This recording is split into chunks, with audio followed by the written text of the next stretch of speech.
ముందే మీరు ప్రకటించాలని వారు చెప్పినప్పుడు అన్ని శాఖలతో సమన్వయం చేసుకొని ఆ డేట్స్ అన్నిటిని కూడా ప్రకటించాం. ఇవాళ ప్రకటించినట్టుగానే ఒక్క రోజు కూడా డివేట్ కాకుండా ఏ డేట్ నుంచి అయితే నోటిఫికేషన్ ఇద్దాం అనుకున్నామో ఆ డేట్ రోజు నిన్న నోటిఫికేషన్ ఇచ్చాం. ఈ రోజు అప్లికేషన్ లాంచ్ చేయాలని చెప్పి కరాఖండిగా అన్నారు. ఈ రోజు లాంచ్ చేస్తా ఉన్నాం. ఈ రోజు నుంచి మండల్ కార్యాలయాల్లో ఆయా ప్రాంతాల్లో ఉన్నటువంటి నిరుద్యోగ యువతీ యువకులందరూ కూడా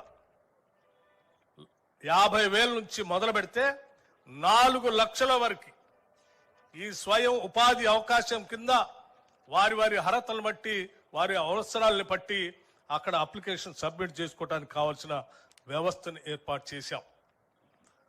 ఆన్లైన్ పోర్టల్లో అప్లికేషన్ డౌన్లోడ్ చేసుకోవచ్చు. చేసుకున్న అప్లికేషన్ మన మండల కార్యాలయంలో ప్రజాపాలన అధికారి మనం ప్రజాపాలన సంబంధించినటువంటి కార్యక్రమాలను నిర్వహించడం కోసం ఒక వ్యవస్థను మండల ఆఫీసులో ఏర్పాటు చేశాం. ఆ వ్యవస్థ దగ్గరకు వచ్చి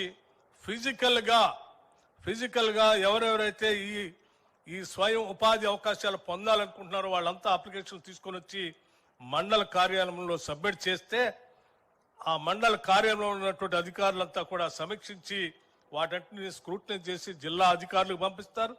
జిల్లా అధికారులంతా కూడా స్క్రూటినీ చేసి కలెక్టర్ ఆధ్వర్యంలో ఆ స్క్రూటినీ చేసినటువంటి కార్యక్రమాన్ని అంతా కూడా వాటన్నిటినీ సక్రమంగా ఉన్నాయో చూసిన తర్వాత శాంక్షన్ చేసేటువంటి ప్రక్రియని చివరిగా ఇన్ఛార్జి మంత్రివర్యులు ఆ లిస్ట్ అంతా చూసి అప్రూవ్ చేసి అంతిమంగా ఈ రాష్ట్ర అవతరణ దినోత్సవం జూన్ 2వ తారీఖు నాడు రాష్ట్ర వ్యాప్తంగా అందరికీ శాంక్షన్ లెటర్లు ఇచ్చేటువంటి కార్యక్రమానికి సంబంధించిన క్యాలెండర్ను కూడా ఇప్పుడే ప్రకటిస్తున్నాం.